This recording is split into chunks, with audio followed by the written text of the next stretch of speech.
Magandang umaga po sa inyong lahat. Tayo po ay darako ngayon sa ating pananambahan at patuloy po tayong nagpapasalamat sa kabutihan at kadakilaan po ng Panginoon dahil sa kalayaang ito na kahit tayo'y pinayagan ng iilan na nananambahan sa Panginoon ay tuwang-tuwa pa rin tayo dahil sa pangyayaring ito na binuuli tayo ng Panginoon para magpuri sa Kanya.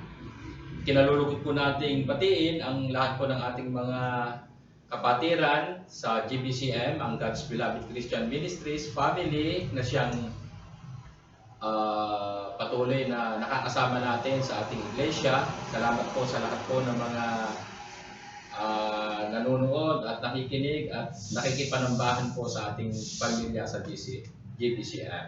Salamat din po sa mga taga-Olongapo City, ang ating iglesia ro sa Divine Grace Christian Fellowship, sa pangunguna po ng ating leader, si Sister Rose Prion, at yung kanya pong anak, si Brother Jimuel, at yung kanyang asawa at kabiyak, si Tintin. Salamat po sa ginagawa ng Panginoon sa inyo dyan sa ating lugar, sa Iram po, Olongapo City. At maging sa lahat po ng mga makikipanambahan ngayong umaga sa amin, na may patuloy tayong kalugdan ng Panginoon at magbigay ito parati ng mensahe sa atin na ang Diyos kailanman ay hindi nagpapabaya at patuloy siyang kakalinga sa bawat isa. Salamat po at nais ko pong basahin sa inyo ang awit 84. Mahal ko ang iyong templo o makapangyarihan ng Diyos, nasasabik ang lingkod mong sa patio mo ay pumasok. Ang buo kong pagkatao ay umaawit na may lugod. Sa masayang pag-awit ko, pinupuri buhay ng Diyos. Kahit isang araw lamang gusto ko pang sa templo mo, kaysa 1,000 araw na iba ang tahanan ko. Gusto ko pang maging bantay sa pinto ng iyong templo kaysa ako'y mapasama sa masasamang mga tao. Ikaw ang haring dakila, ang tunay naming sanggala. Kami pinagpapala mo sa pag-ibig mo at dangal. Hindi siya nagkakait ng mabuting mga bagay, sa sino mga gawain ay matuwid at marangal. Mapalad na masasabi ang sa'yo magtiwala. Hindi sila mabibigo, yamang ikaw ay dakila. Tayo po ay sumandaling manahimik at tayo po ay patuloy na magpuri at sumamba sa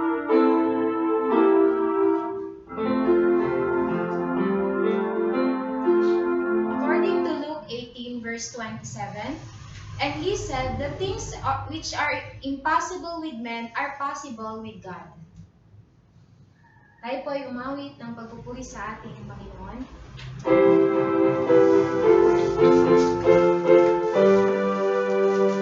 Adore God, who has made the heavens and the earth, with thy great power. Adore God, who has made the heavens and the earth, and us which are. Nothing is too difficult for thee. Nothing is too difficult for thee. When the mighty God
Opo. Na kami po ay nagpupuri, Opo. nagpapasalamat. Salamat Salamat. po, Panginoon, sa kalusugan, kalakasan ng aming Panginoon. Yes. Salamat po, Panginoon, sa buong isang linggo na iningatan mo po kami. Yes. Narito po kami upang kayo po ay sambahin sa Espiritu at katotohanan. Yes. Salamat. Salamat, Panginoon Diyos, sa pagkakataon nito na muli po kami po ay makapakakikinig ng iyong salita. Tulungan mo po kami, nabuksan mo po ang aming puso at isipan sa pakikinig ng iyong salita. At hindi lamang po namin ito mapakinggan at sana po ay may-apply po namin sa aming Yes. araw-araw na pagbubuhay. Dalayan ko rin po, Panginoon, na kayo po sa patuloy na kumilos sa bawat isa sa amin, Panginoon. Ang iyong banal na Espiritu ang sa patuloy na manguna at mangusap sa amin, Panginoon. Kaya Lord, salamat po sa oras nito. Sa inyo po namin binabalik ang mga sa papuri. Pasalamat sa tayong pangalan ng Panginoon Jesus. Amen.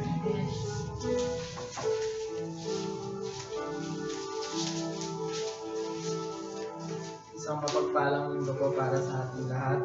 Makipagbuklatan po tayo sa Hebreo chapter 1, verse 4 to verse 4 to 14. At ito nga po ang sinasabi. Ang anak ay ginawang higit na dakila kaysa sa mga anghel. Tulad ng pangalan na ibinigay sa kanya ng Diyos ay higit na dakila. Sapagkat kailan may hindi sinabi ng Diyos sa sino mang anghel, ikaw ang aking anak. Mula ngayon, ako ang iyong ama. Ni hindi rin niya sinabi sa kanino mang anghel, ako'y magiging kanyang anak, at siya'y magiging aking anak. At nang isusugo ng Diyos ang kanyang panganay na anak sa sanlibutan, sinabi niya, dapat siyang sambahin ng lahat ng mga anghel ng Diyos. Tungkol naman sa anghel na sinabi niya, ginawa niyang hangin ang kanyang mga anghel, at ningas ang apoy ng kanyang mga lingkod. Ngunit tungkol sa anak ay sinabi niya, ang iyong trono o Diyos ay magpakailanman paman. Ikaw ay maghaharing may katarungang iyong mahal. Sa masamay mamumuhi, kaya naman ang iyong Diyos, tanging ikaw ay pinili. Higit sa sino mang hari, kagalakang natatangit. Sinabi pa rin niya, Panginoon, ang simulay, nilikha mo ang sanlibutan, at ang mga kamay mo ay siyang gumawa ng kalangitan. Maliban sa iyo, ang lahat ay lilipas tulad ng damit, lahat ay kukupas, at ililigpit mong gaya ng isang balabal. At tulad ng damit, sila'y papalitan, ngunit mananatili ka at hindi magbabago. Walang katapusan ng mga taon mo. Ilan may hindi sinabi ng Diyos sa sino mang anghel, maupo ka sa kanan ko hanggang lubusan kong mapasuko sa iyo ang kaaway mo. Ano ang anghel kung ganoon, sila'y mga espiritong naglilingkod sa Diyos at sa mga isinugo upang tumulong sa mga magkakamit ng kaligtasan. Pinagpala po tayo sa ating pagbubusap.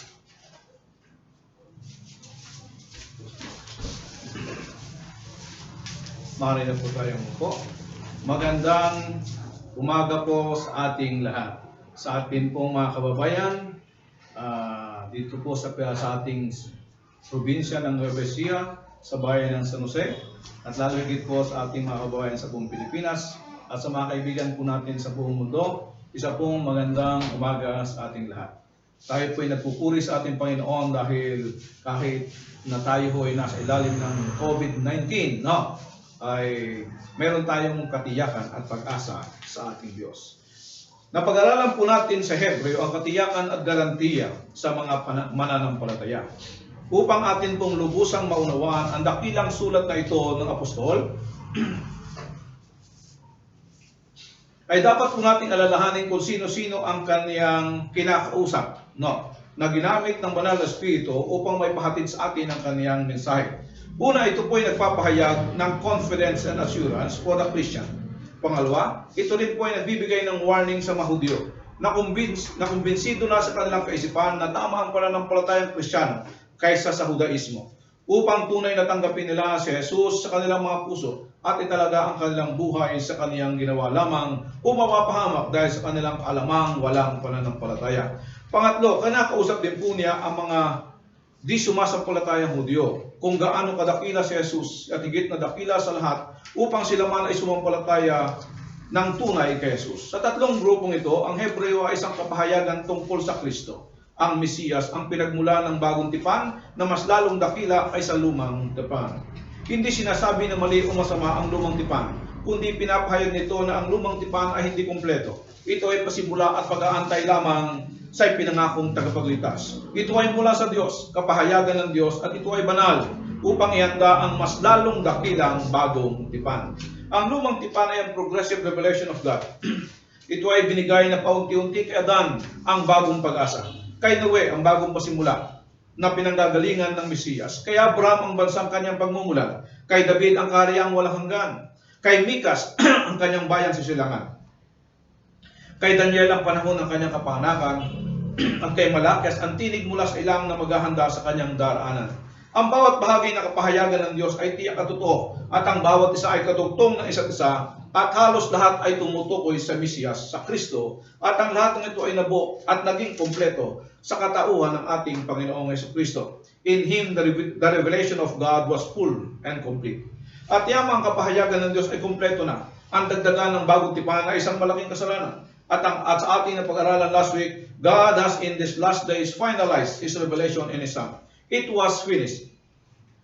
Ang muling bahagi ng aklat ng pahayag ay nagbigay ng warning na kung dadagdagan natin ito, ang mga sumpa at salot na kasulat dito ay daragdag sa atin ng Diyos. Gayon din naman kung babawasan natin ito, anumang bahagi nito, ang bahagi natin sa puno ng buhay at banal na lungsod ay aalisin sa atin ayon sa pahayag Kapitulo 2. Last week po ay tinalakay natin ang katotohanan dapat panampalatayanan na si Jesus ay higit na dakila kaysa sa mga propeta.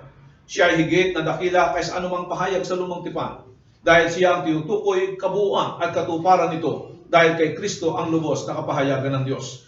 Mayroon pong nagsabi nito, si Jesucristo ay nagmula sa sinapupunan ng Ama, sa sinapupunan ng babae. Pumunta siya rito sa lupa upang tayo ay maging tagalangit. Siya ay naging anak ng tao upang tayo ay maging mga anak ng Diyos. Ipinanganak laban sa batas ng kalikasan. Namuhay sa kahirapan, lumaking hindi kilala sa lipunan. Siya ay walang kayamanan at hindi nakapag-aral sa kanilang paaralan. Ang kanyang pamilya ay walang impluensya sa lipunan. Subalit sa kanyang kapanganakan, natakot sa kanya ang hari ng Israel. Sa kanyang kabataan, namangha sa kanyang kaalaman ng mga doktor at talubhasa ng kasulatan. Noong siya ay malaki na, ang kalikasan ay sumusunod sa kanya. Lumakad siya sa dagat at sa isang salita niya ay tumatahimik ang bagyo at ang ulan. Pinagaling niyang marami na walang ginamit na mga gamot at walang kabayaran. Hindi siya nakapagsulat ng isang mga aklat, subalit na puno ang mga library sa buong mundo tungkol sa kanya. Hindi siya nakapag-compose kahit isang awit, subalit siya ang paksa ng maraming mga awit sa kanilang likhang awit. Hindi siya nakapag-aral ng medisina, subalit pinagagaling niya ay hindi lamang sakit ng katawan, kundi maging sakit ng puso, ang pusong wasak at sugatan. This Jesus Christ is the star of astronomy. He is the rock of geology. He is the lion and the lamb of zoology. He is the harmonizer of all discord and the healer of all diseases. Throughout history, great men come and gone, yet He lives on. Herod could not kill Him. Satan could not seduce Him. Death could not destroy Him, and the grave could not hold Him. So Jesus is God's final word. Sabi nga po sa 2 Korinto Kapitulo 1, talatang 20, ay ganito ang sinabi ng Apostol Pablo. Sapagkat kay Kristo ang lahat ng pangako ng Diyos ay palaging oo. Dahil dito nakasasagot tayo ng Amen sa pamamagitan niya para sa ikaluwalhati ng Diyos. Ang lahat ng pangako ng Diyos ay tiyak at totoo dahil kay Kristo. Ang lahat ng pangako ay oo, verified and fulfilled. Jesus Christ is the supreme and the final revelation. Jesus Christ is the revelation of God's climax. God fully expressed Himself in His Son. Ito ay nagpapatunay na hindi lamang siya isang tao, kundi Diyos din naman totoo. Higit na dakila sa lahat ng nilikha dahil siya ang Diyos na nagkatawang tao. Ang final at kauli-hulihang kapahayagan ng Diyos, sa Kanya ang lahat ng pangako ng Diyos ay natupad. Sa verse 2 ng Kapitulo 1, verse 2 and 3, nakita ho natin noong nakaraang linggo that Jesus Christ is the end of all things. He is the heir of all things, tagapagmana ng lahat ng bagay. Siya din po ang creator, siya ang manlilikha, is the beginning of all things. At the same time, He is the middle of all things because she is the sustainer. Siya po ang nangangalaga sa buong mundo natin. So nakita ko natin, siya po ang pinagmulan, siya po ang katapusan ng lahat ng bagay, siya po ang pinagmulan ng lahat ng bagay, at He is in the middle of all things. No? Buksan po natin ating mga Biblia sa Hebreo, Kapitulo 1, talatang 4 hanggang talatang 14. At ipagpapatuloy po natin ang pagtatalakay sa bahaging ito ng kasulatan. Sa ating pagpapatuloy na pag-aaral sa bahaging ito, no, ito po ang sinasabi nating napakalamang bahagi ng Biblia o napakalamang bahagi ng karne. Hindi po gatas ang ating pagsasalusaluhan sa umagang ito. Ito po ang isang bahagi ng Biblia na kailangan ng mahabang pag-aaral upang maunawaan. Tulad po na isang iceberg, makikita mo ang nakalitaw sa debabaw ng dagat na parang maliit at walang halaga, subalit nasa ilalim ang nakatagong katotohanan. Sa madaling salita, ang talatang 4 hanggang talatang 14 ay hindi madali hong maunawaan. Ginagamit nga itong iba sa maling kapahintulutan. Subalit sa tulong at gabay ng Banal na Espiritu ay susubukan po nating sisirin upang ating masuri ang kalaliman at kadakilaan ng katotohanan ng Diyos sa bagong tipan. Tandaan po natin habang pinag-aaralan po natin ang aklat na ito, huwag po nating aalisin sa ating isip na ito ay sinulat ng Diyos sa tatlong klaseng Hudyo. Ang mga mananampalataya, ang mga naniniwala ngunit hindi nagtitiwala, at ang mga di mananampalataya. At ito ay sinulat para sa kanila upang patunayan na si Jesus ang mas dakilang mensahero, dakilang saserdote, dakilang tagapamagitan na nag-alay ng mas dakilang at pangwakas na handog. Last week po siya ay higit sa mga propeta. Ngayon ay pag-aaralan natin ang kanyang kahigitan sa mga anghel.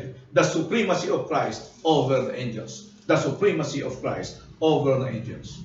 Ang tao ay kahangang nalika ng Diyos. Isang espesyal na nalika, higit na mataas sa mga halaman, mas lalong higit sa anumang hayop sa kaparangan. Siya ay mas dakila sa anumang bagay. Subalit may nilika ang Diyos na mas higit kaysa sa mga tao. Walang iba kundi ang mga anghel. Ang Biblia ay nagpapahayag tungkol sa kanila. Sa Lumang Tipan ay meron po tayong makikitang 108 na kapahayagan tungkol sa kanila. Sa Bagong Tipan ay 165. The primary purpose of their creation was to render special worship and service to God. Sino po ba ang mga anghel at kano ang kanilang ginagawa? Ang mga anghel po ay spirit being. Wala silang laman at wala silang buto. Wala silang katawan tulad natin. Subalit meron silang kakayahan na magpakita tulad sa isang tao. Kaya po nagpaalala ang Hebreo sa Hebreo Kapitulo 3 sa talatang 2. Palagi ang maging bukas ang inyong mga tahanan para sa mga taga-ibang bayan.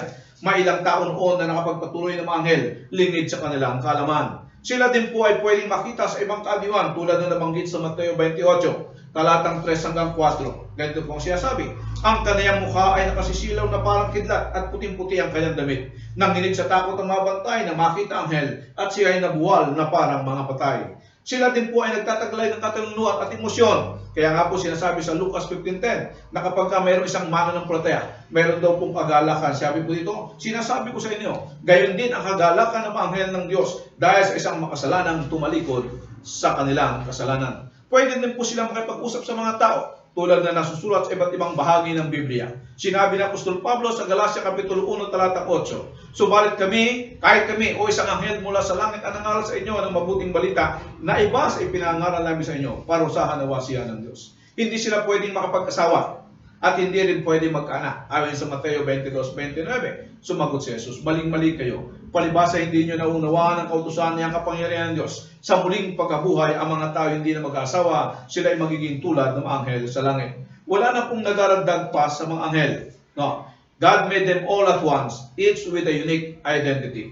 Hindi po sila namamatay. Ayon po sa Pahayag Kapitulo 12, talatang 4, ikatlong bahagi sa kanila ang nagrebelde sa Diyos at sila ay manatili bilang masasamang espiritu. Hindi po sila dumadami at hindi rin po sila namamatay. Subalit sila ay mananagot sa Diyos sa takdang kapanahunan. Sila po ay mga nilikha bago ang tao. Kaya mas matatanda po sila sa atin. No? Tayo ang pinakamatanda sa atin ay 900 plus lang. Sila ho, simula nung nilikha hanggang ngayon, wala pa pong namamatay sa kanila. Kaya siguro sa kanila, maubanin na iba. No? Pero hindi ho sila siguro makakalimutin. No? Kahit ang mga ikatlong bahagi nito ay sumamang nahulog kasama ni Satanas, si Daniel sa kanyang pangit ay pinaglilingkuran siya ng milyon-milyon bukod pa sa daan-daang milyong anghel na nakatayo sa harap ng ating Panginoon.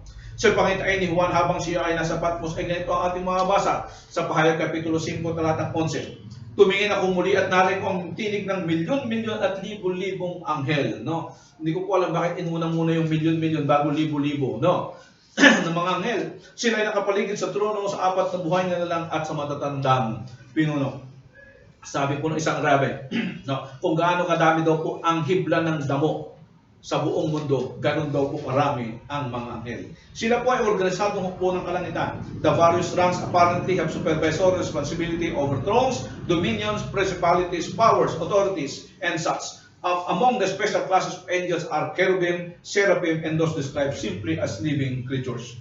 Sila ay higit na mapangyarihan kaysa sa mga tao at kailangan ng tao ang tulong ng Diyos upang labanan ang mga fallen angels. Tayo po ay sinabihan ni Apostol Pablo sa Ephesians chapter 6, verse 10 to 12. Be strong in the Lord in the strength of His might. For our struggle is not of the flesh and blood, but against fallen angels.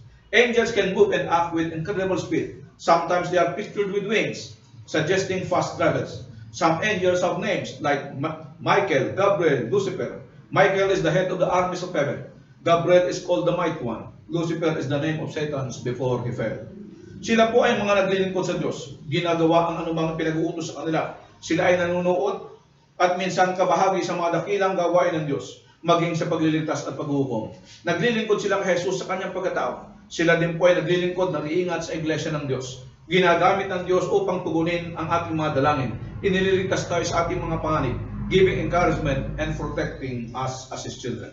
Bakit po natin pinag-uusapan ang tungkol sa mga anghel? Ang katuruan po ng Biblia ang pinagmulan ng mataas na pananaw ng mga Hudyo tungkol sa mga anghel na malaki ang kaugnayan sa kanilang pananampalataya.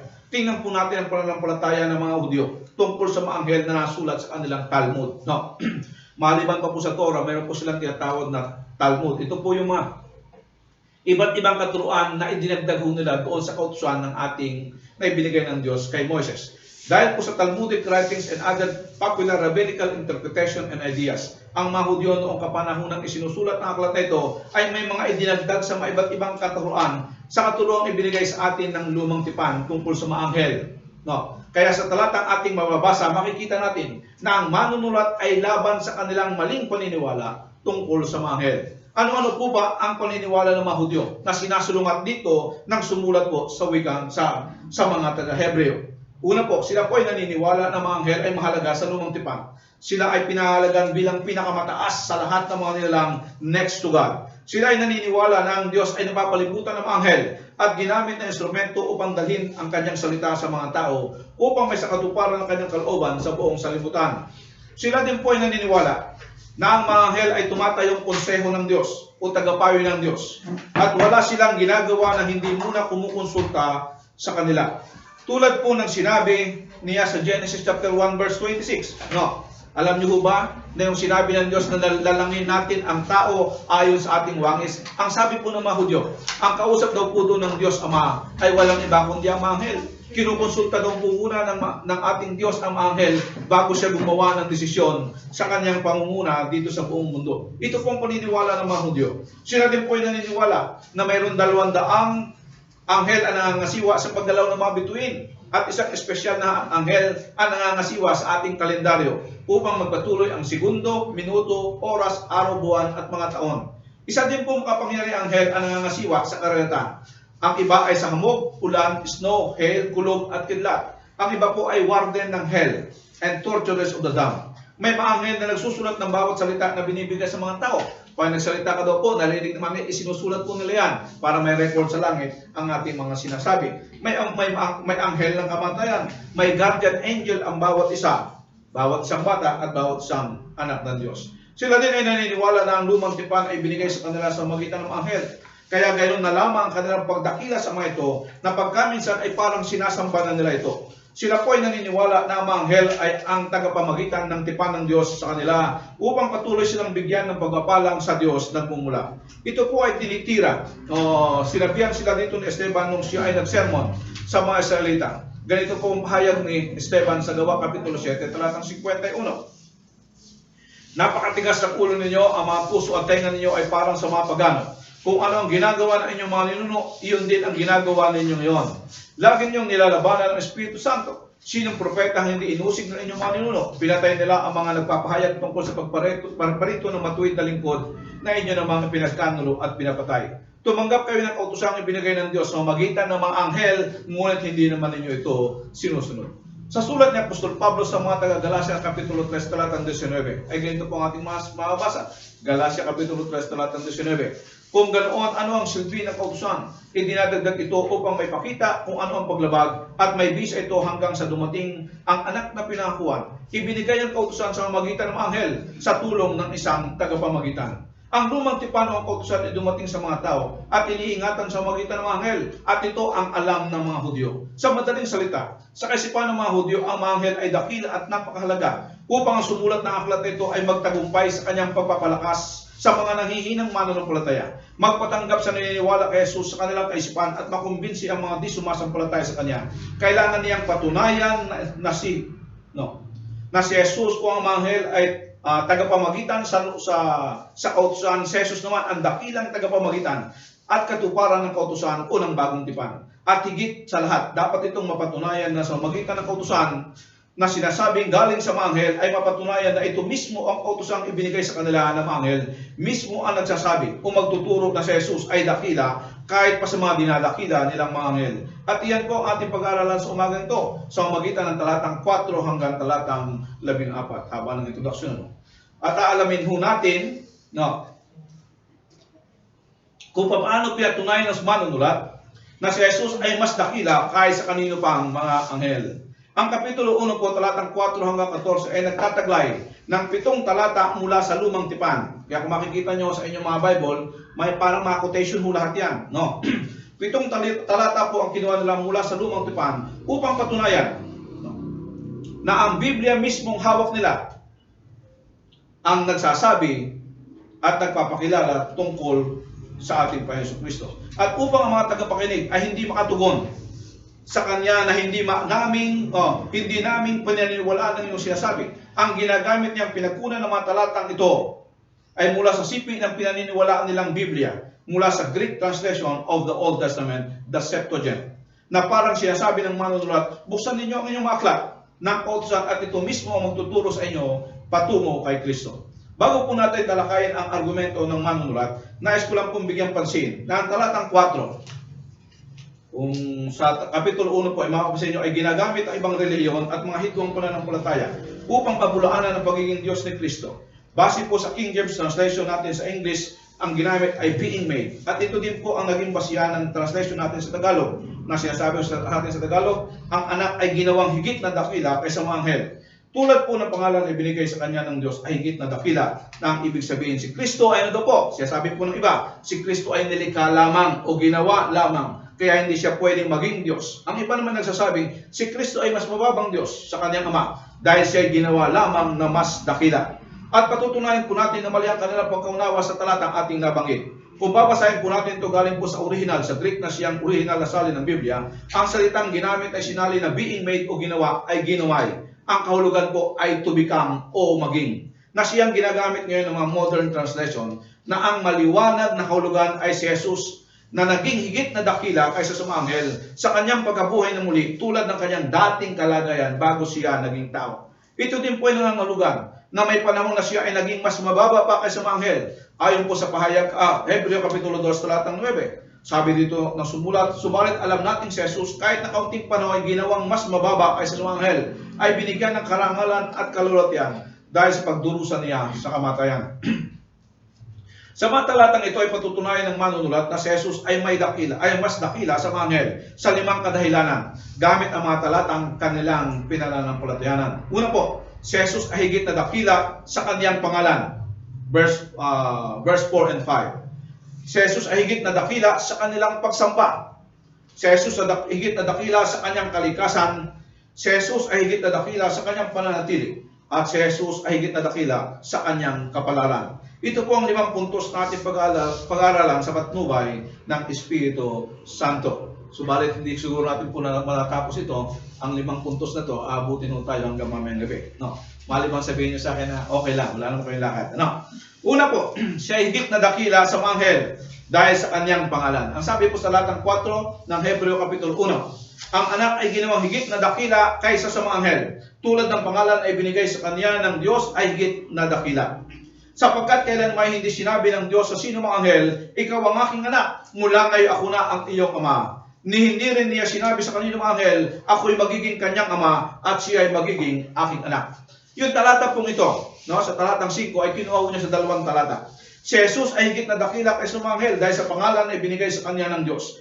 Ang mga anghel ay mga tagapaglingkod at mensahero lamang ng Diyos. Ano po ang pangalan ni Jesus na higit na dakila kaysa sa mga anghel? Ano po ba ang pangalan na ibinigay dito? Ang pangalan po na ibinigay dito sa ating Yesu Kristo ay ang pangalang Anak ng Diyos. No, Anak ng Diyos. Sasabihin ng iba, o tama nga, mababang klaseng Diyos si Jesus dahil siya ay anak lamang ng Diyos. Ang tamang tanong po ganito, kailan ba naging anak si Jesus? Kailan po ba niya tinanggap ang pangalang anak?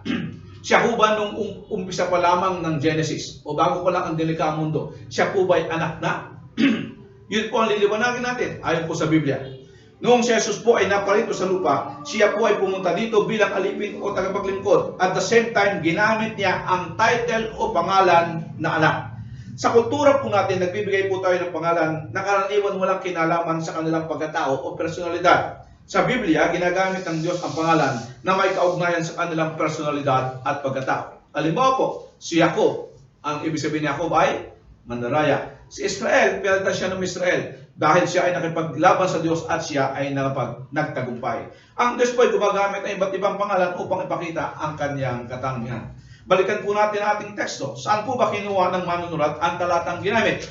Ikaw ang aking anak at mula ngayon ako na ang iyong ama. Ito po ay galing sa Awit Kapitulo 2, talatang 7. No. Ang isa naman po, ako'y magiging kanyang ama at siya ay magiging aking anak, ay galing naman po sa 2 Samuel Kapitulo 7, talatang 14. Nalalaman po ng manunulat na mga talatang ito ay pamilyar sa mga Hudyo, sa kanyang mga tagapakinig. Kaya gumamit siya ng patalumpating katanungan. Sa English po ang ganitong tanong, to which of the angels did God ever say? No, sa kanino daw po bang mga anghel na sinabihan ng Diyos, ikaw ang aking anak, mula ngayon ako na ang iyong ama. Ako'y magiging kanyang ama at siya ay magiging aking anak. Wala po tayong mababasa na sa buong Biblia na ang anghel ay sinabihan ng ganitong klaseng pangalan. Ang quotation po ay galing sa Salmo Kapitulo 2. Ay kilala ng mga Hudyo bilang isang messianic psalm o coronation psalm. At ang pangalawang bahagi ay galing sa 2 Samuel 7:14 na tumutukoy sa pangako ng Diyos kay Haring David na siya ay magiging ama sa mga anak ni David. Ang pangakong ito ay may initial na katuparan kay Solomon na nagtayo ng templo para sa Diyos. Subalit ang final completion ng pangakong ito ay tumutukoy sa dakilang anak ni David tulad sa pinahayag ni Anghel Gabriel kay Maria sa Lucas Kapitulo 1, talatang 32. Ganito pong siya sabi sa mga talata. Siya ay magiging dakila at tatawaging anak ng kataas-taasang Diyos. Ibibigay sa kanya ng Panginoong Diyos ang trono ng kanyang amang si David upang magharis ang kanya ko magpakailanman. Ang kanyang paghahari ay walang katapusan. Wala pa po sa buong Biblia na tinawag ang Diyos ang isang anghel na anak ng Diyos. Ang lahat po ng anghel kasama ang mga mananampalataya ay tinatawag ng Biblia na mga anak ng Diyos. Subalit sa iisang anghel, wala ho siyang sinabihan na anak in capital letter, no, na anak ng Diyos maliban sa ating Panginoong Hesus Kristo. Ang sabi niya, ikaw ang aking anak, mula ngayon ako na ang iyong ama. Ang mga talatang ito ang katunayan ng manunulat tungkol sa kamanghamangang katotohanan tungkol sa naging taong anak. Ang katawagang anak ay titulo ni Jesus bilang nagkatawang taong Diyos. Ulitin ko po, ang katawagang anak ay titulo ni Jesus bilang nagkatawang taong Diyos. Bagamat ang kanyang pagkakatawang tao ay pinahayag na sa lumang tipan, hindi niya natanggap ang pangalan ito hanggang sa siya ay ipinanganak sa tamang panahon.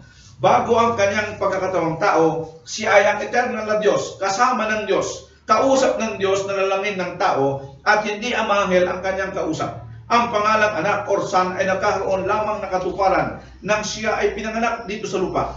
It is only an analogy to say that God is the Father and Jesus is the Son. Ito po ay ginamit upang matulungan tayo ng Diyos na maunawaan ang napakahalagang kaugnayan ng una at ikalawang persona ng Trinidad, upang makarelate tayo sa kanilang kaugnayan sa bago nating kaugnayan sa ating manlilikha bilang ating amang sumasalangit. Wala pong nabanggit sa Biblia tungkol sa eternal sonship. Kapag ang Biblia ay tumutukoy sa pangwalang hanggan, ang tawag sa kanya ng Diyos ay tulad sa nabanggit sa Kapitulo 1, talata 8, ang iyong trono, O Diyos, ay magpakailanman. Ikaw ay naghaharing may katarungan. Ang titulo ni Jesus ay sa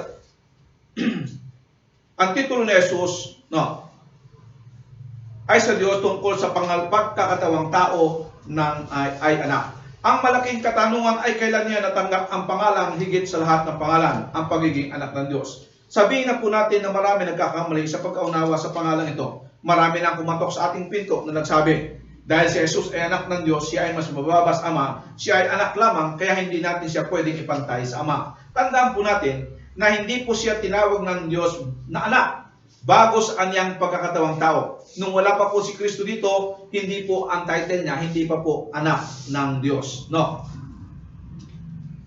Siya ang Diyos na lumikha ng salibutan sa pamamagitan ng kanyang salita. Siya ang kasama ng Diyos ng likhain ng tao. At siya din nag-iingat ng galaw ng ating mundo. Kaya mali natin sabihin na mas mababa siya kaysa sa Ama dahil siya ay anak lamang ng Diyos. Ang iba nga po na malikot ang pag-iisip ay ganito po ang iniisip nila. Nagdagdag pa po sila. Kung may ama at may anak, dapat po may nanay. No? Kaya sinabi nila, ang banal na spirito ay ang nanay. No? Isa pong napakalaking kalapastanganan sa Diyos. Ito ay binigay na titulo sa Kanya upang maunawaan natin ang Kanyang pagpapakumbaba at pagpapasakop sa Kanyang Ama para sa ating kaligtasan. Na makita natin na ang Kanyang pagiging anak ay nagumpisa sa isang bahagi ng panahon at hindi sa walang hanggan. His life as son began in this world. The quotation in verse 5 from 2 Samuel chapter 7 verse 14. I will be a father to him and he shall be a son to me. Ay tumutuko hindi sa kasulukuyan kundi sa hinaharap. Kaya tama lamang dahil ang kapanganakan ni Jesus ay nangyari daan-daang taon matapos ang kapahayagan nito. Sa Juan Kapitulo 1 talatang 1 hanggang 3 ay nabanggit ang pre-existence at pagiging eternal God at pagiging manlilikha ni Kristo. At hindi siya tinawag ni Juan bilang anak kundi bilang salita.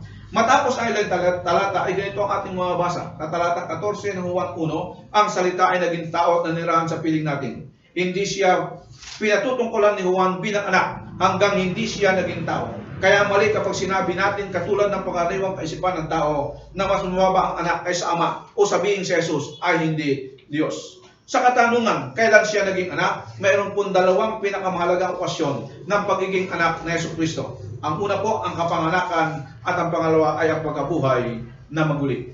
Katulad ng ating nabanggit, hindi siya anak hanggang hindi siya ipinanganak dito sa lupa sa pamamagitan ng virgin birth. Katulad ng pahayag ng anghel kay Maria sa Lucas 1:35 ay ganito po ang ating mababasa.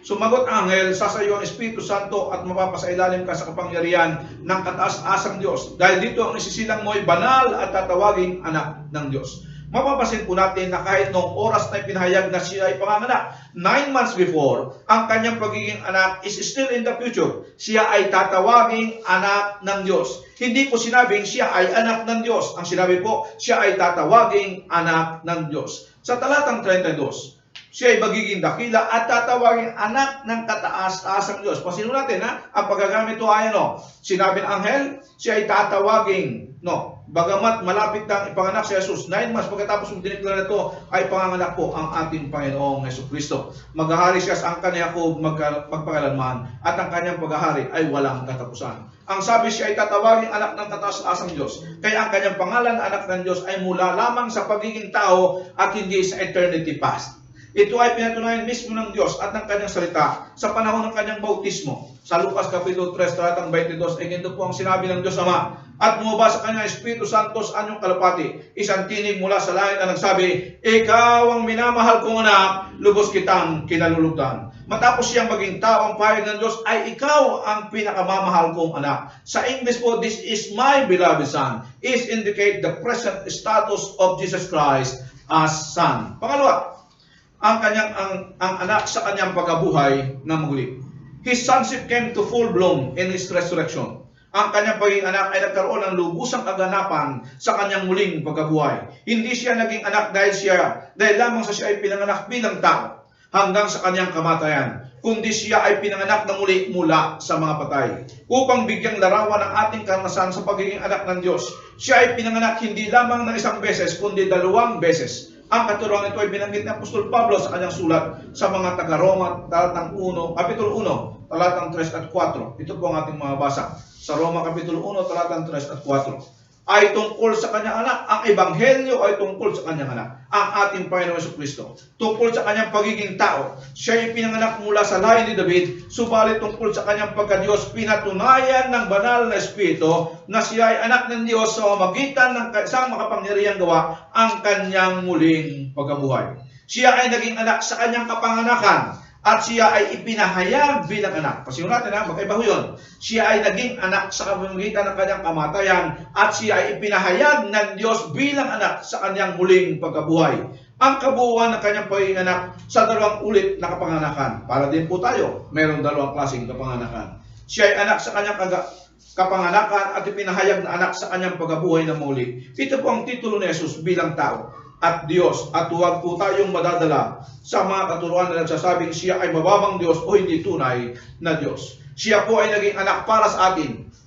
Nagbigay ng halimbawa kung paano ang pagpapakumbaba at pagsunod sa kalooban ng Diyos sa pamamagitan sa pagtalikod sa kanyang sarili, na maliwanag po na ipinahayag ni Apostol Pablo sa Pilipos Kapitulo 2, talatang 6 hanggang 9. Ganito po ang ating mga mabasa. Pilipos Kapitulo 2, talatang 6 hanggang 9. Kahit taglay niya ang kalikasan ng Diyos, hindi niya ipinagpilitang manatiling kapantay ng Diyos. Sa halip kusa niyang binitawan ang pagiging kapantay ng Diyos at namuhay na isang alipin.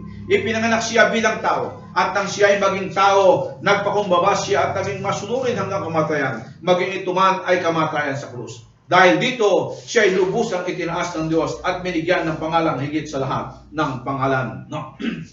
Opo, ang mga anghel ay may kamanghamanghang nilalang na ginamit ang Diyos iba't ibang kaparaanan. Subalit tanging si Jesus lamang ang binigyan ng pangalang higit sa lahat ng pangalan, higit pa sa mga anghel na dinadakila ng mga Hudyo. At dahil dito, maliwanag po ang binanggit ng Apostol Pablo, dahil sa pagkukumbaba ng ating Panginoong Hesus, hindi lamang binigyan siya ng pangalang higit sa lahat ng pangalan sa talatang 10 ng Pilipos Kapitulo 2, ay ganito po ang ating mababasa. Sa gayon, sa pangalan ni Jesus ay ang lahat ay luluhod at magpupuri ang lahat ng nasa langit, nasa lupa at nasa ilalim ng lupa.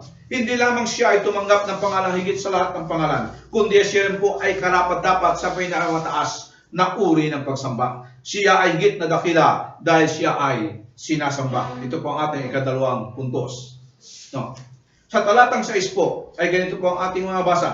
At nang isusugo ng Diyos ang kanyang panganay na anak sa sanlibutan, ay sinabi niya, dapat siyang sambahin ng lahat ng anghel ng Diyos. And sabi niya sa English, and when he again brings the firstborn into the world, he says, let all the angels of God worship him. Mamaya bibigyan pa sino natin salitang again and the firstborn, no? Kasi madalas din mo ginagamit ito ng ibang pananampalataya. Siya ay pinahayag ng manunulat na higit na dakila sa kinikilalang tagapamagitan ng lumang tipan ng mga Hudyo. Dahil ang kanilang kinikilalang dakilang tagapamagitan at tagapagbigay ng kautusan ay sumasamba sa binigyan ng Diyos ng pangalang higit sa lahat ng pangalan. At ang pagsamba sa Kanya ay isang katungkulan ng mga anghel. Kung ang mga anghel ay sumasamba kay Jesus, di ba tunay nga ang higit siyang dakila sa mga ito? Ang talatang 6 ay isa na naman pong quotation galing sa kautusan ng mga Hudyo. Ito po ay galing at mababasa po natin sa Deuteronomy chapter 32 verse 43. Ang sabi po sa English, rejoice with them, you heavens, and let all the God's angels worship Him. Rejoice with His people, you Gentiles, and let all the angels be strengthened in Him. For He will avenge the blood of His children. He will take revenge against His enemies. He will repay those who hate Him and cleanse His people's land. Sa awit 148, ay ganito po ang ating mga basa. Purihin ang Diyos nitong kalangitan, kayo sa taas siya'y papurihan. Ang lahat ng anghel magpurit magdiwang, kasama po roong karamihan. Mga katotohanan sa kanilang kautusan nagmumula, isang kautusan sa mga anghel, at sa lahat ng nilalang saan mang dako, siya ay sasambahin at pararangalan. Ito po ba ay kautusan lamang o ginagawa na ng mga anghel?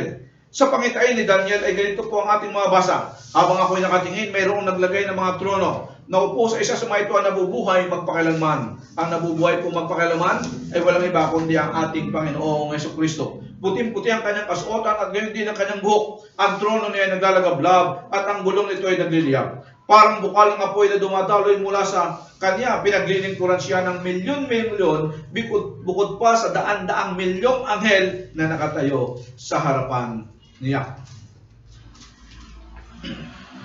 Noong ating po Panginoon Jesucristo ay ipinanganak, lumitaw po ang koro ng mga anghel. Sa talatang 13, ganito po ating mga basa sa Lucas Kapitulo 2. Biglang lumitaw kasama ng anghel ang isang malaking hukbo ng mga anghel sa kalangitan. Sila ay nagpupuri sa Diyos at umaawit. Papuri sa Diyos ay taasan at sa lupa ay kapayapaan sa mga taong kinalulugdan niya. matapos din po tuksuhin ang ating Panginoon Kristo, ay ganito po ang ating mababasa sa Mateo Kapitulo 4, talatang 11. Pagkatapos, iniwan siya ng dyablo. Dumating naman ang anghel at sila ay pinaglingkuran nila. Makikita ho natin na si Jesus po ay dakila sa mga anghel dahil siya po ay pinaglilingkuran ng mga anghel. Si Jesus ay higit na dakila dahil siya ang Diyos na kanilang sinasamba. Simula pa nang likhain ng Diyos ang sanlibutan at simula pa nang sila ay likhain ng Diyos. At patuloy sila naglilingkod at sumasamba sa taong si Jesus na siya ay naging anak ng Diyos at siya ay patuloy na sasambahin hanggang sa kanyang muling pagparito hanggang sa buhay na walang hanggan. Balikan mo natin ang siya sabi sa talatang 6. Ang sabi po doon, si Kristo ay tinawag ding panganay o the firstborn o panganay na anak. Muli po ang salitang ito ay ginagamit ng mga maling pananampalataya. O kita mo, si Jesus ang panganay na anak. Katulad din natin siya. Ang katulad po nito ay mababasa po natin sa Colosas Kapitulo 1, talatang 15. Si Kristo ang larawan ng Diyos na di nakikita. Siya ang panganay na anak at pangunahin sa lahat ng mga nilikha.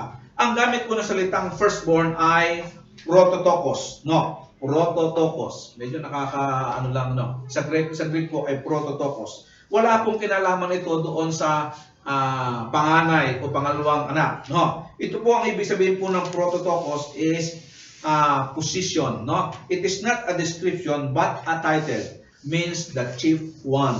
It means the chief one. The concept was associated with firstborn because the oldest son usually was heir to the father's entire estate. Pero hindi po lahat ng unang ipinanganak na ang panganay, no? Tulad ni Esau, siya dapat ang panganay, no? Pero siya ay mas matanda kay Jacob, subalit si Jacob ang binigyan ng karapatan bilang panganay o prototokos. Sa Genesis 49:3, mababasa po natin ang pinakamagandang description ng prototokos. Sinabi po doon, might, strength, dignity, and power. This describes the meaning of the firstborn. It is not a time word, it is a right to rule word. An authority word. And Jesus Christ is the supreme firstborn, the supreme prototokos, the supreme right to rule as son. These passages therefore do not refer to Christ's birth as such, but to His sovereignty. Maliwanag po itong ipinahayag ni Apostol Pablo sa Colosas Kapitulo 1:18. Siya ang ulo ng iglesia sa kanyang katawan. Siya ang pasimula, siya ang panganay na binuhay mula sa kamatayan upang siya ay maging pangunahin sa lahat.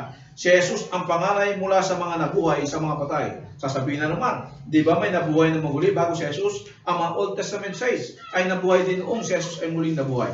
Si Lazarus ay binuhay ni Jesus. Ang anak ni Jairus ay binuhay ni Jesus. Subalit sila ay muli ding namatay. Si Jesus ang panganay sa mga nabuhay na muli na hindi na kailanman pa mamamatay. As firstborn, Jesus is the most honored one, the most dignified one, the highest one, the most powerful one. All of those who have been resurrected, He is far and above the greatest.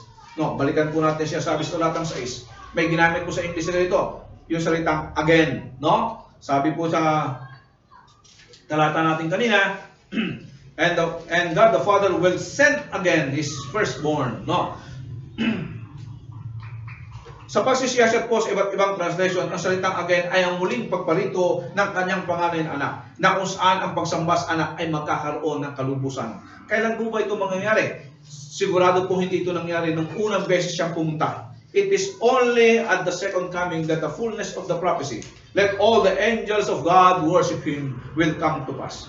When God again brings His firstborn into the world, He will say to them in effect, now you have the full picture, and your worship can be full and complete. Maliwanag po ito sa pangitain ni Juan sa Pahayag Kapitulo 5, talatang 11 hanggang sumusunod. Pahayag Kapitulo 5, ganito po ang ating mababasa. Talatang 11. Tumingin ako muli at narinig ko ang tinig ng milyon-milyon at libo-libong anghel. Di po ba ang tamang bilang, ano? Libo-libo at milyon-milyong anghel, ano? Pero baliktad siya, no?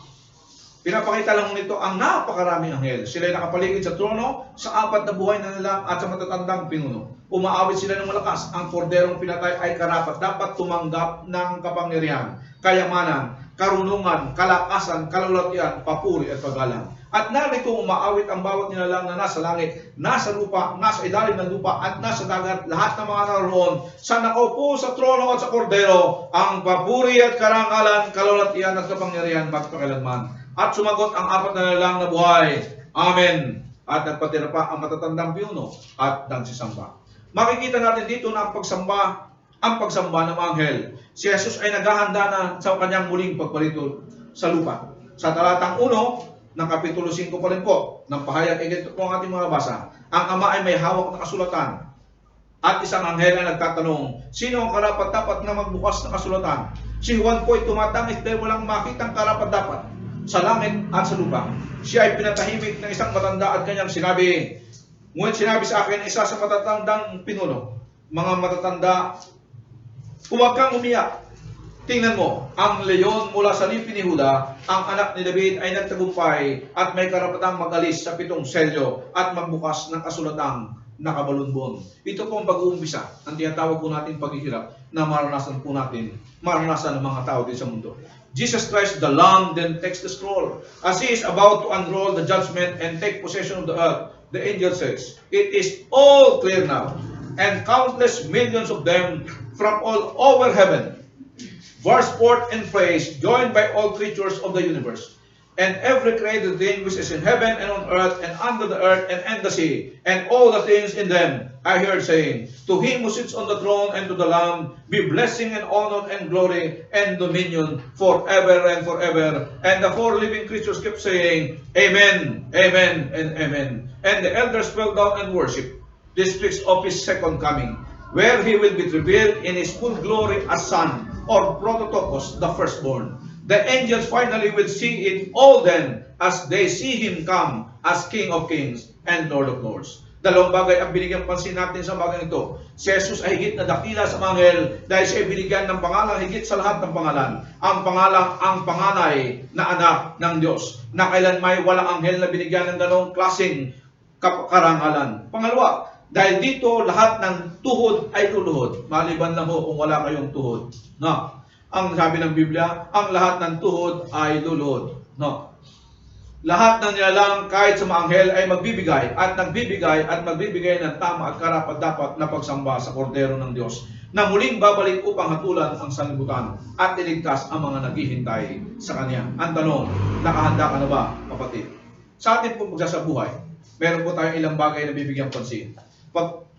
Una po, pag-aralan natin ang salita ng Diyos upang tulad ng sumulat ng Hebreo, maging handa tayo upang sa magitan ng salita ng Diyos ay makapagbigay tayo ng konkreto, maliwanag na paliwanag at pagtatanggol sa ating pananampalataya sa harap ng 3 klaseng tao. Una, makapagbigay kalakasan sa mga mananampalataya. Pangalawa, makumbinsi ang mga naniniwala na ngunit hindi pa lubusan nagsusuko ng buhay kay Jesus. Marami pong taong ganito na alam nilang si Jesus ang kaligtasan, si Jesus ang tagapagligtas, ngunit hindi pa po nag-aalay ng kanilang buhay sa Panginoon. At mabigyan sila ng babala na hindi sapat ang kaalaman, ang kailangan ay lubusang pagtitiwala sa ginawa at sa katauhan ni Jesus. Pangatlo, mapaliwanagan ang mga di mananampalataya sa tamang katuruan ng salita ng Diyos. Huwag natin ikahiya si Jesus at ang mabuting balita na pinagkatiwala sa atin ng Diyos, dahil ito ang kapangyarihan ng Diyos ay kaliligtas ng sasampalataya kay Jesus. Huwag tayong mananahimik sa taglay nating mabuting balita dahil ang nagkatiwala sa atin ito ay ang makapangyarihan Diyos. Mayroon halos kalahating milyon ang namatay sa buong mundo because of COVID-19. No. At posible yung karamihan sa kanila ay hindi pa po nakakilala sa ating Panginoon. Hindi natin alam kung sino ang susunod na tatamaan.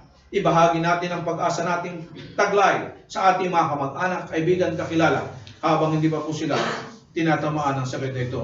Kung hindi natin siya ikaya, ipagmamalaki tayo ng ating Diyos. Kung hindi tayo mananahimik, matutuwa sa atin ang Diyos dahil tayo namumuhay bilang mabuting katiwala niya. Tularan natin ang halimbawang iniwan ni Jesus kung paano siya nagpakumbaba sa kanyang Ama upang tayo ay maligtas. Naging tao siya upang tayo madala niya sa Diyos sa kanyang Ama. Kinalimutan niya ang pagiging kapantay ng Diyos at nagkanyang alipin alang-alang sa atin. Meron po ba tayong dapat kalimutan sa ating sarili? Meron po ba tayong dapat gawin, dapat iwanan para kay Kristo?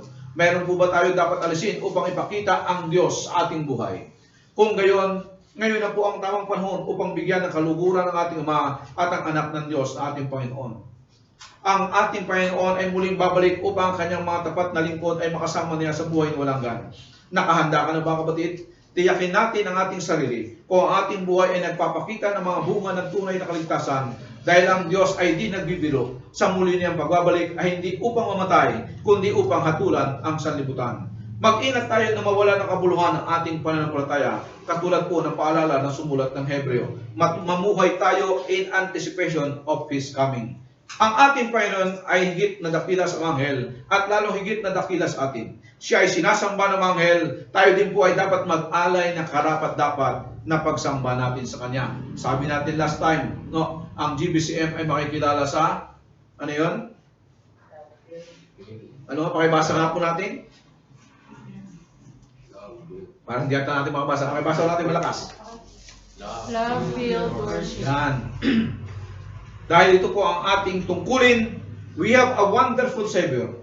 Taglay ang pinakamataas sa pangalang higit sa lahat ng pangalan, upang lahat na may tuhod sa Kanya ay lumuhod sa langit, sa lupa, at sa dako, at sa lahat ng dako sa kapurihan ng Diyos. Ang function ng ating mga tuhod ay upang iluhod sa harap niya. Ang function ng ating mga kamay ay upang gamitin para siya parangalan. Ang function ng ating mga labi ay upang mag-alay ng papuring handog sa kahanga-hanga nating tagapagligtas. Ang anak ng Diyos na nabubuhay magpakailanman. Kumusta po ang ating buhay na pagsamba? Hindi po ito dapat kapag linggo lamang, kundi 24/7.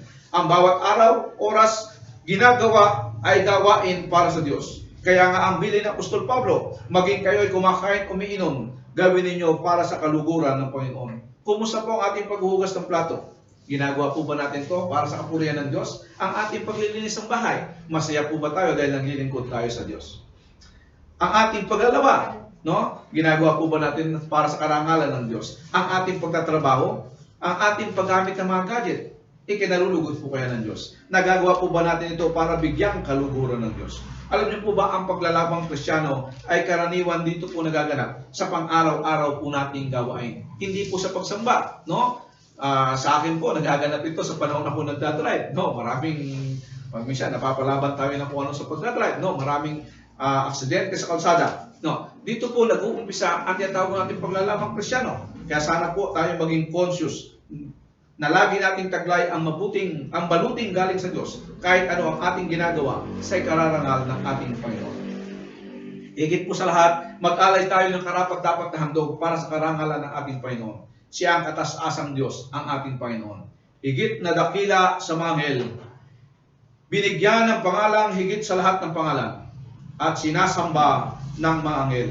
Ang ating tagapagligtas, ang lahat ng may tuhod ay lumuhod at pagpuri sa kahangahangang nating panganay na kapatid. Ang ating Panginoon po ang ating panganay na kapatid, ating Panginoon sa kaluluwalhati ng ating Ama sa kalangitan. Amen.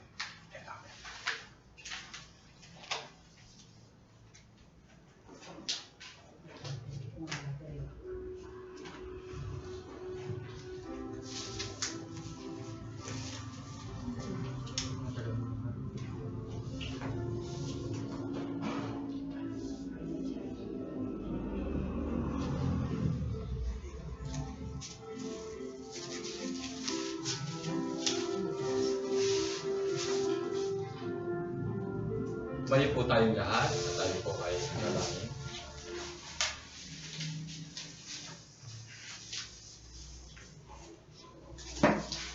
Panginoon, maraming salamat po sa umagang ito. Salamat po sa kabutihan niyo po sa buhay namin. Salamat sa mga salita mo na siyang patuloy na nagpapaalala sa amin na kayo po ang aming Panginoon at tagapagligtas at sa kapangyarihang Diyos, Panginoon. Salamat po sa lahat ng bagay na iyong nilikha upang patuloy na magpaalala ito sa amin na kayo po ang aming Diyos na buhay, na patuloy na gumagabay at kumakalinga sa bawat isa sa amin. Nawa, Panginoon, patuloy mo po kaming ingatan sa aming pong buhay, Panginoon, sa kabila po ng pagsansala ng COVID-19. Patuloy po kaming bantayan, Panginoon, at patuloy ka po magpakahayag sa buhay namin, maging sa lahat po ng aming mga mahal sa buhay, O Diyos. Ikaw ang patuloy naming mabigyan ng kapurihan sa kanilang mga buhay upang sila man din, Panginoon, ay magkaroon ng maayos na relasyon sa inyo. O magkaroon po sila, Panginoon, ng tamang pananaw sa inyo bilang kanilang Diyos na tagapagligtas. Pagpalain mo po ang GBCM, ang God's Beloved Christian Ministries, ang lahat po ng mga manggagawa namin, Panginoon. Pagpalain mo po sila at lahat po ng bawat pamilya, Panginoon, ng iglesia ito. At nawa, Panginoon, kayo po ang patuloy na maitaas namin, Panginoon, sa aming mga buhay. Patuloy mo po kami pagkalooban ng lahat po ng aming mga pangangailangan, Panginoon. Opo. Patuloy mo kaming ingatan sa kabila po ng aming mga gawain sa araw-araw, sa lahat po ng mga trabaho, Panginoon, sa lahat po ng may mga business, Lord, Ikaw po ang patuloy na magpala sa bawat isa at patuloy namin mabigyan ng kaluguran habang ginagawa po namin ang lahat ng mga ito. Yes. At Ikaw rin po, Panginoon, ang patuloy na magpakahayag, lalo na po sa mga nakarinig, Panginoon, ng iyong mga banal na salita. Opo. Nawa, Panginoon, ito'y patuloy na magpaalala sa kanila na Ikaw ang Panginoon namin, na Diyos na makapangyarihan sa lahat. Yes. Kaya salamat po at patuloy po namin iaalay ang mataas na papuri dahil kayo lamang po ang Panginoon namin na siyang handang dapat tumanggap ng lahat ng mga ito. Yes. Ayon sa kagandahang loob ng Diyos, magpatuloy kayo sa paglago sa kabutihan at sa pagkakilala sa ating Panginoon at tagapagligtas na si Jesucristo. Sa Kanya ang kapurihan, ngayon at magpakailanman. Amen.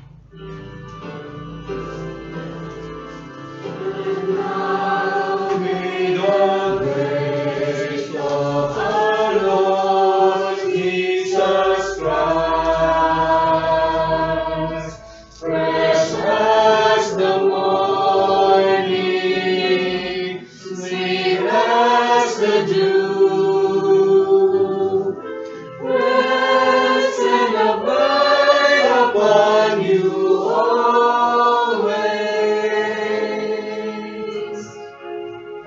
Now may the grace of our Lord Jesus Christ, fresh as the morning, sweet as the dew, rest and abide upon you always. He's our friend.